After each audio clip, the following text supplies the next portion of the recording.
As you know, I told you Viv never spoke to me. He just went all right through from one right end of the wing to the other and waved to us. So later on, how we got the Coliseum, we used to have that there. Stephen and Michael Sayers used to come down. Robbie Armstrong, who was Viv Graham's partner, used to come down. They were best of friends. They used to do a lot of the doors and that. Robbie's a good lad, millionaire, Robbie now. I sold my Porsche to Robbie Armstrong. It was a 928, remember this, Rob? The greeny colour, beautiful Porsche, and I blew the engine up, driving a mad dog. I love driving fast. And I give it to John Nelson, another one who did rally driving the cars. He had Porsches, they did over 200 miles an hour. They blew my Cosworth off the road. They were unbelievable cars he had. So anyway, Robbie Armstrong bought my Porsche because we used to go to the Eclipse. So we're in the Eclipse one night. Anyway, I'm in there, and Basil Mann from Grove Hills, only about 16 in there, 15, 16. And one of the wrecking crew, I told this story before, was in there. And we've got in there, I've got Stephen and Michael behind me, and a couple of other lads, Big Paddy and Speedy, I think, was there. So we're going in, next minute I see Basil's, because you could step up and there were like a little stage thing when you first went up the stairs all the way to the top. It'll tell you about the Eclipse.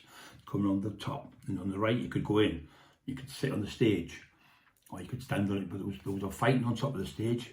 So Basil was too small for him. He was only 15, 16 years old, and this lad was about 6'4", about 19 stone, big lump of a lad.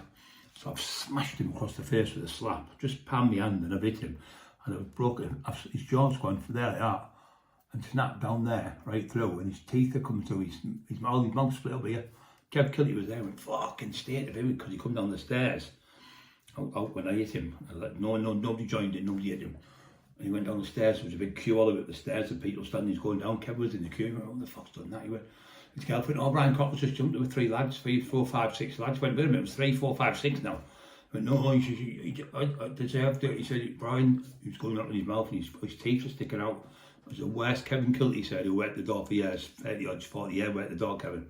Worst injury he's ever seen on someone. I'll slap palm my hand. Well, if you watch Stephen Sayers talking about me, Brian used to knock people out with the palm of my hand, so I started knocking people out by slapping them, because when I was hitting, I was breaking the jaw in 2 and 3 places. It was a big, massive charge. When you were slapping, it wasn't as bad, but this one was terrible. But anyway, it's all split, and anyway, he goes, gets to the ambulance, goes to the hospital, gets a surgery and everything gets done. About 2 weeks later, I'm in the rave with Robbie Armstrong. I've only met Robbie twice, and he knew me as just Big Bri. Never knew me as Brian Cockle, just Big Bri. "Hey, Big Bri, how you doing, mate?" And have a dance and have a drink and that. Anyway, he said to me, "Do you know a lad called such and such? His mum and dad have scrapyard." He said, "Apparently there's a big lad called Cockrell, big lump of a lad or something." He said, "He's been offered there." I can't remember if it was 10 grand, I think it was 10 grand. He said, "For Viv Graham to come down and have a fight with him, what do you think would happen?" I said, "Well, he's a lot younger than Viv.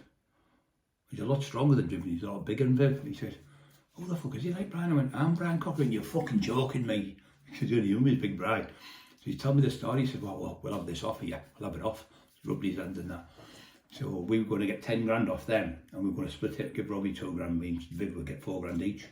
But I think they said that Sister Rabbit was off or something, because there was the Sus Robbie was there and exact. So I think in the end it never happened, but all I think happened.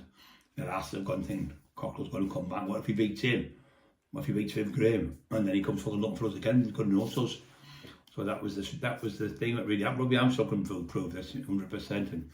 And Viv said, "Oh, I can't wait to meet Brian, we'll shake hands," and all that type of stuff. So yeah, them few stories that nobody knows hardly about Viv, I knew, because I was there in the day. Not made up in books, not pretending to know them. Then I owned the club. We had the nightclubs, we had the rave clubs in the day. We run them rave clubs, and people come from all over the country just to come to listen to the music. And sorry about that. People come from all over the country to listen to us and to dance at the clubs and that, because there was no other clubs in their vicinity for a long way off. There was only like London, and we're having them in fields and illegal warehouses. Because of that little loophole we found by a barrister in Leeds, a lot of people used it to get the clubs open. And it was like lads comment today saying, "I remember the Eclipse days, Brian, when you had this and you've done that and this, that and the other. I remember your club. I remember the Fillmores, I remember this DJ," and it's just corroborating everything I did in the day. He's mentioned this kid with all the different stories and raves clubs and that they used to go to, and that I run them. So yeah, so just keep listening. There's 3 little stories there about Viv Graham, which you won't hear off anyone else, because they're waiting there in the day. So thank you very much for listening to me. I'll see you again soon.